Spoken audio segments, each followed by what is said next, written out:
오늘 밤은 조금 멀리 가볼 거야.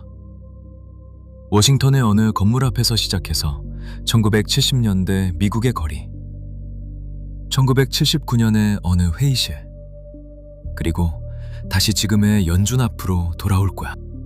잠이 오면 그대로 잠들어도 괜찮아.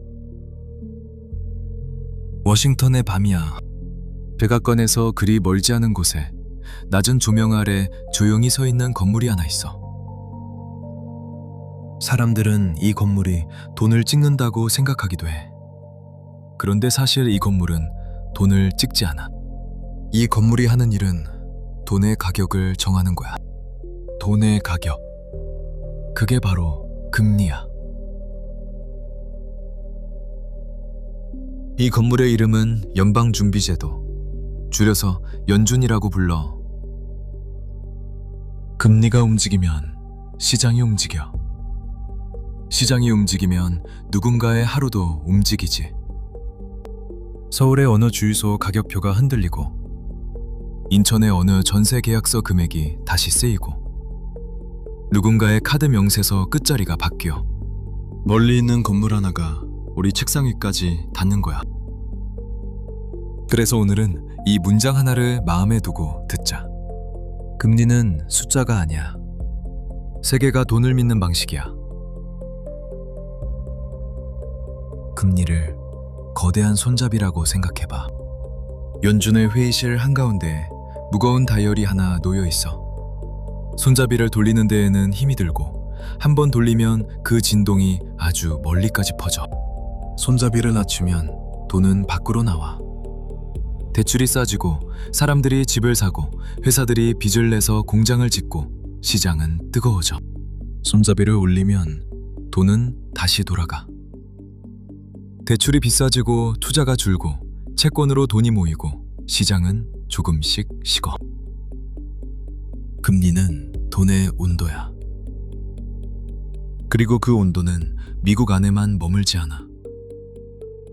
미국이 금리를 올리면 멀리 떨어진 신흥국의 돈이 다시 미국으로 흘러가. 멀리 떨어진 어떤 나라의 환율이 흔들리고 그 나라의 주유소 가격표도 흔들려. 그래서 사람들은 말해. 연준이 손잡이를 돌리면 세계가 반응한다고. 그런데 말이야, 손잡이는 하나인데 그 손잡이를 잡으려는 손은 너무 많아. 백악관의 누군가는 경기가 좋아 보이길 원해. 자기 임기 동안에는 다이얼이 낮은 쪽에 있길 바라지. 그 자리를 노리는 누군가는 반대로 위기가 더 크게 보이길 원해. 그래야 자기가 들어설 명분이 생기니까. 월가의 종간파는 낮은 금리를 원해. 자산 가격이 오르면 모두가 행복해 보이거든. 그리고 사람들은 두 가지를 동시에 원해. 낮은 이자, 그리고 낮은 물가. 한쪽 손잡이로는 사실 동시에 만질 수 없는 두 개를. 그래서 회의실 안에는 늘 같은 장면이 반복돼. 같은 손잡이를 향해 여러 손이 동시에 뻗는 장면. 그런데 그 손들에는 한 가지 공통점이 있어. 모두 시계를 들고 있다는 거야. 어떤 시계는 다음 선거일에 맞춰져 있고, 어떤 시계는 다음 분기 실적에 맞춰져 있고, 어떤 시계는 이번 달 카드 결제일에 맞춰져 있어. 그런데 돈의 순례는 그 시계들보다 훨씬 느리게 움직여. 선거일보다 오래가고, 분기보다 오래가고, 한 사람의 임기보다 오래가. 그래서 중앙은행은 다른 시간표를 가져야만 했어. 그런데 그 시간표가 한번 크게 흔들린 적이 있어. 1970년대 미국이야. 그 무렵 달러는 이미 금에서 떨어져 있었어. 오랫동안 달러를 떠받쳐주던 무거운 추 하나가 조용히 풀려버린 거지. 이 이야기는 예전에 한번 같이 들었지. 그리고 곧 중동의 사막에서 또 다른 흔들림이 시작됐어. 유전, 그리고 원유, 석유의 가격이 갑자기 뛰어오른 거야. 사람들의 생활은 가장 먼저 흔들렸어. 마트의 가격표가 한 줄씩 다시 쓰였고, 주유소 앞에 줄이 길어졌고, 누군가의 월급 봉투는 같은 두께인데 그 안에서 살 수 있는 것들은 점점 줄어들었어. 물가는 먼저 달리고 있었어. 그런데 그때 연주는 손잡이를 늦게 잡았어. 어느 정도 늦게가 아니라 꽤 많이 늦게. 늦은 이유는 여러 가지였어. 정치적인 압력도 있었고, 경기에 대한 걱정도 있었고, 이게 일시적인 일이라는 판단도 있었어. 그렇지만 결과는 하나였어. 늦은 금리 대응은 결국 더 큰 고통이 되어 돌아왔어. 공장이 문을 닫고, 대출은 얼어붙고, 일자리가 사라지고, 가격표는 여전히 올라가고 있었어. 그래서 그 시기 끝자락에 누군가는 칼을 들어야만 했어. 기억하는가? 1979년이었어. 그해 연준의 의장석에 한 사람이 앉았어. 이름은 폴 볼커. 키가 아주 크고 말수가 적고 시가를 자주 물던 사람이었다고 해. 그가 그 자리에 앉았을 때 미국의 물가는 이미 10%를 넘어 달리고 있었어. 사람들의 월급 봉투는 같은 두께였지만 그 안에서 살 수 있는 것들은 매달 줄어들고 있었지. 볼커는 무거운 손잡이를 위로 돌렸어. 한 칸이 아니었어. 여러 칸을 빠르게 올렸어. 어느 시기에는 기준이 되는 금리가 20% 가까이까지 올라갔어. 지금 기준으로는 거의 상상이 안 가는 숫자야. 돈은 비싸졌고, 대출은 얼어붙었고, 공장은 문을 닫았고, 도시의 불빛은 한 칸씩 어두워졌어. 사람들은 볼커를 욕했어. 길거리에서, 의회에서, 신문 사설에서. 농부들은 트랙터를 몰고 연준 앞까지 와서 시위를 했고, 어떤 의원은 그를 향해 미국 경제를 죽인 사람이라고 말했어. 인기는 바닥이었지. 그런데 볼커는 그 손잡이에서 손을 떼지 않았어. 시간이 좀 더 흐른 어느 시점에 물가 그래프가 천천히 꺾이기 시작했어. 처음에는 아주 조금. 그러다가 점점 더 분명하게 물가는 마침내 꺾였어. 그제서야 사람들은 한 가지를 이해하기 시작했어. 중앙은행의 독립성이라는 말이 단순한 행정적인 표현이 아니라는 것. 독립성은 쉬운 결정을 하는 힘이 아니야. 인기 없는 결정을 끝까지 버텨내는 힘이야. 그 자리에 앉은 사람이 자기 임기보다 긴 시계를 차고 있을 때 그제야 돈은 자기 신뢰를 회복할 수 있는 거야. 볼커가 떠난 뒤에도 그가 남긴 건 한 줄짜리 숫자가 아니었어. 그 자리에 앉는 사람이 따라야 하는 보이지 않는 규칙 하나였어. 그런데 말이야, 연준의 일은 늘 금리를 올리는 것만은 아니었어. 어떤 밤에는 반대로 풀어야 했어. 2008년이었어. 멀리 뉴욕의 어느 금융 빌딩이 무너지고 그 진동이 세계로 퍼져나갔어. 은행들끼리도 서로를 믿지 못하던 시기였어. 가장 안전하다고 여겨지던 종이들이 갑자기 의심을 받고 시장은 숨을 쉬지 못하고 있었어. 그때 연준은 돈을 풀었어. 천천히가 아니라 아주 큰 규모로.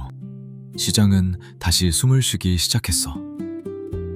은행이 다시 열리고 채권 시장의 불빛이 다시 켜지고 사람들의 통장에서 사라질 뻔했던 숫자들이 자기 자리에 다시 앉았어. 그리고 2020년, 이번엔 세계가 멈췄어. 가게는 문을 닫고 거리는 비고 누군가는 집 밖으로 나오지 못한 채 몇 달을 보냈어. 연준은 다시 돈을 풀었어. 시장은 다시 살아났어. 그리고 그 돈은 위기를 살리는 데에서 멈추지 않고 자산의 가격까지 함께 밀어올렸어. 주식, 집값, 그림, 코인, 손에 잡히는 거의 모든 것의 가격이 위로 움직였지. 그리고 조금 늦게 물가가 따라 올라왔어. 위기 때 풀린 돈은 약이었어. 그런데 그 약이 너무 오래 몸에 남아있으면 다시 다른 문제를 만들어. 약과 독은 같은 병에서 나오는 일이 종종 있어. 그래서 지금 연주는 다시 시험대 위에 서 있어. 2026년 4월의 회의에서 연주는 목표 금리를 3.5%에서 3.75% 사이로 유지했어. 경제 활동은 견조한 편이라고 적혀 있었고, 인플레이션은 아직 조금 높은 편이라고 적혀 있었어. 그리고 그 문장 끝에는 글로벌 에너지 가격과 중동의 불확실성이 함께 적혀 있었어. 다시 말하면 물가는 아직 목표선 위에 있고, 멀리 있는 전쟁이 금리표 위에 다시 그림자를 들이우고 있다는 뜻이었어. 호르무즈 해협의 유조선, 홍해의 항로, 수에즈로 들어가는 컨테이너선. 이 이야기는 지난밤에 같이 들었지. 그 멀리 있는 항로의 불빛이 어느 날 회의실 한쪽 벽의 모니터에 작은 점으로 다시 떠올라. 그 점이 깜빡일 때마다 손잡이를 잡으려는 손은 조금씩 더 신중해져.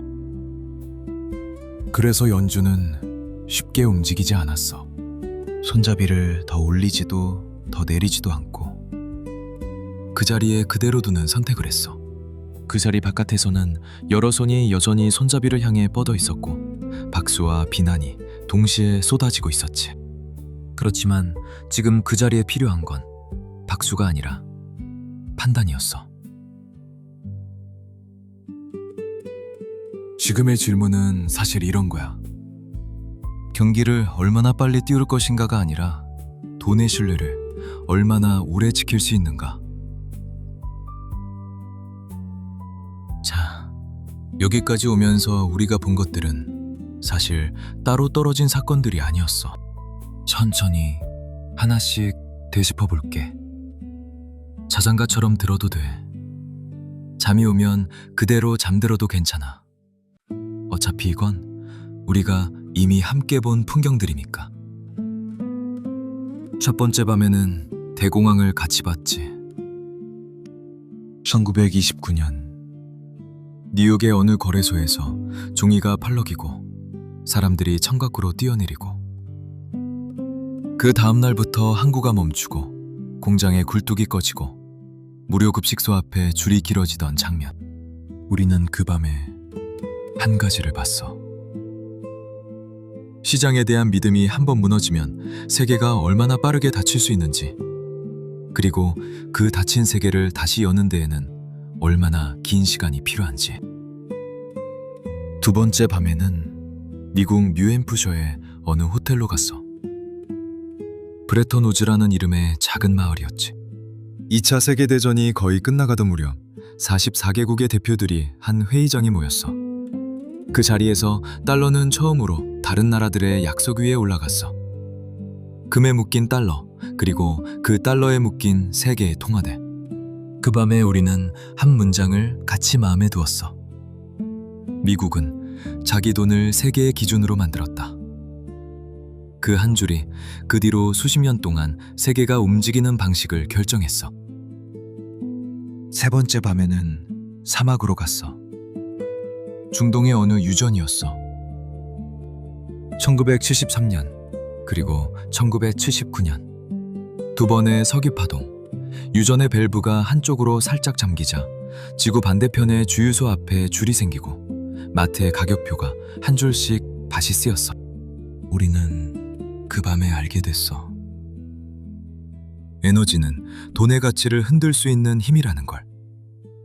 멀리 떨어진 사막의 모래 한 줌이 누군가의 월급 봉투 무게를 바꿀 수 있다는 걸. 네 번째 밤에는 뉴욕의 플라자 호텔에서 도쿄로 카메라가 옮겨갔지. 1985년의 합의 이후 엔화는 빠르게 비싸졌어. 일본의 돈은 세계 어디로든 흘러갈 수 있었고, 도쿄의 부동산 가격은 어느 시점에는 도쿄의 한 구역만 팔아도 미국 전체를 살 수 있다는 농담이 진담처럼 떠돌 만큼 부풀어 올랐어. 그리고 그 불빛은 어느 밤부터 천천히 꺼져갔어. 한 세대 전체가 잃어버린 시간이라는 이름을 받게 되었지. 그 밤에 우리는 봤어. 환율과 금리는 번영도 만들 수 있고 버블도 만들 수 있다는 걸. 그리고 그 둘은 끝나기 전까지는 잘 구분되지 않는다는 걸. 다섯 번째 밤에는 아주 작은 물건 하나를 같이 들여다봤어. 손톱보다 작은 검고 네모난 칩. 그 작은 칩 안에 미국과 중국, 대만과 한국, 네덜란드와 일본의 이해관계가 동시에 들어있었어. 어느 공장이 멈추면 자동차가 만들어지지 않고 어느 항로가 막히면 인공지능이 학습을 멈추는 시대. 그 밤에 우리는 알게 됐어. 기술은 새로운 돈의 전장이 되었다는 걸. 그리고 칩 한 장이 외교와 군사와 시장을 동시에 움직일 수 있다는 걸. 여섯 번째 밤에는 환승역의 산소통을 기억해. 1997년 한국이라는 한 나라가 갑자기 달러를 잃었어. 외환 보유고는 바닥을 보였고 환율은 한쪽으로 무겁게 기울었고 멀쩡해 보이던 회사들이 하루아침에 문을 닫았어. 그 무렵에 어느 회의실에서 누군가는 책상 위에 환율표를 다시 들여다보고 있었을 거야. 어떤 가장은 다음 달 월급이 그대로 들어올지 알 수 없는 채로 퇴근을 했을 거고, 어떤 학생은 자기 등록금이 갑자기 2배가 된 통지서를 받고 있었을 거야. 그 밤에 우리는 봤어. 달러가 사라지면 한 나라는 정말로 멈출 수 있다는 걸. 그리고 종금사라는 이름의 환승역이 사라진 뒤에도 그 문법은 다른 이름으로 어딘가에서 계속 돌아가고 있다는 걸. 일곱 번째 밤에는 두 번의 버블을 같이 봤지. 1990년대 끝자락의 닷컴, 그리고 지금의 인공지능. 사람들은 미래에 베팅했고 그 미래는 차트 위에서 먼저 가격이 되었어. 어떤 회사는 매출이 없어도 주가가 올랐고 어떤 칩 회사는 단 몇 년 만에 세계에서 가장 비싼 회사 중 하나가 되었지. 그 밤에 우리는 한 가지를 느꼈어. 미래에 대한 기대조차 결국에는 가격이 된다는 걸. 그리고 가격이 된 기대는 언젠가 한 번은 시험을 받게 된다는 걸. 여덟 번째 밤에는 전쟁을 봤어. 어딘가에서 포성이 울리면 그 소리는 뉴스보다 먼저 시장에 도착했어. 원유의 가격, 금의 가격, 달러의 가격, 그리고 누군가의 연금 계좌의 숫자가 함께 흔들렸지. 그 밤에 우리는 알게 됐어. 전쟁은 멀리 떨어진 사건이 아니라 가격표 위의 사건이라는 걸. 누군가의 비극이 다른 누군가의 장부 위에서 숫자로 다시 쓰인다는 것. 그리고 아홉 번째 밤, 가장 가까운 밤에는 그 전쟁이 어떻게 우리 책상 위까지 오는지를 따라가 봤어. 호르무즈 해협의 좁은 물길, 홍해의 항로, 수에즈 운하의 입구. 멀리 떨어진 한 척의 유조선이 멈추면 그 진동이 항로를 따라, 항구를 따라, 가격표를 따라 우리에게 도착했어. 그 밤에 우리는 봤어. 전쟁은 해협으로 번지고 해협은 항로로 번지고 항로는 결국 가격표로 번진다는 걸.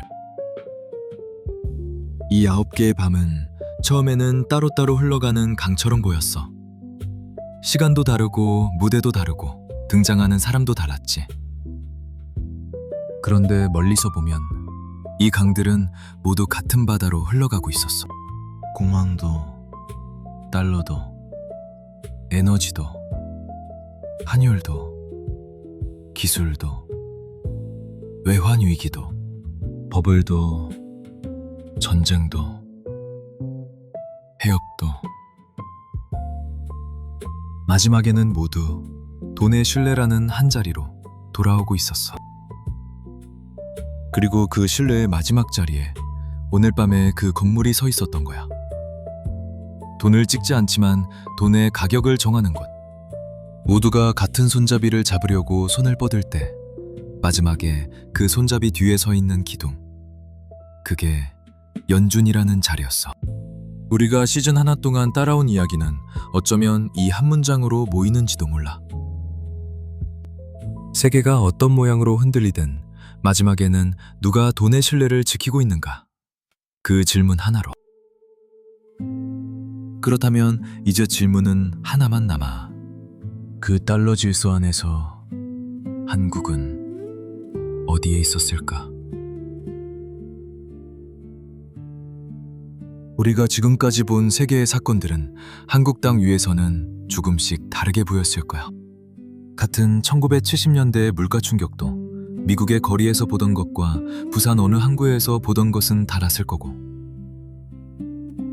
같은 1997년의 외환위기도 뉴욕의 어느 책상 위에서는 한 줄의 보고서였지만 서울의 어느 회의실에서는 하루 단위의 생존 문제였지. 같은 사건도 카메라의 위치에 따라 다른 영화가 돼. 이제 카메라는 바깥에서 안쪽으로 들어갈 거야. 워싱턴의 그 건물 앞에서 천천히 돌아서서 한반도 쪽으로. 화면의 색은 우리가 익숙해진 푸르고 차가운 톤에서 조금씩 누렇고 따뜻한 톤으로 바뀌어가. 1945년이었어. 그 무렵의 한반도는 거의 비어 있었어. 전기는 끊겼고 철도는 갈라졌고 산업은 대부분 북쪽에 있었어. 그리고 곧 전쟁은 남아있던 것마저 지워버렸지. 그런데 그 빈 땅에서 누군가는 다시 시작했어. 아주 작은 불빛 하나를 들고. 그 불빛이 어떻게 자라서 오늘의 한국이 되었는지, 그리고 그 자라는 동안 우리가 지금까지 같이 봐온 세계의 사건들이 그 위로 어떻게 지나갔는지. 그게 다음 시즌의 이야기야. 누군가는 이런 말을 한 적이 있어. 역사는 똑같이 반복되지는 않지만 운율을 맞춘다고. 시즌 하나 동안 우리는 그 운율을 세계의 무대 위에서 같이 들었어. 이제 그 운율을 한국이라는 작은 무대 위에서 다시 들어볼 거야.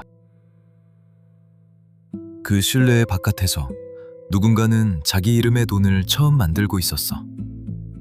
그 시작이 어디였는지는 다음 밤에 천천히 이야기할게. 다음 시즌은 한국 경제의 50년이야. 1945년으로 돌아가 볼 거야. 오늘도 들어줘서 고마워. 시즌 하나를 같이 끝까지 와줘서 더 고마워. 편안한 밤 보내. 잘 자.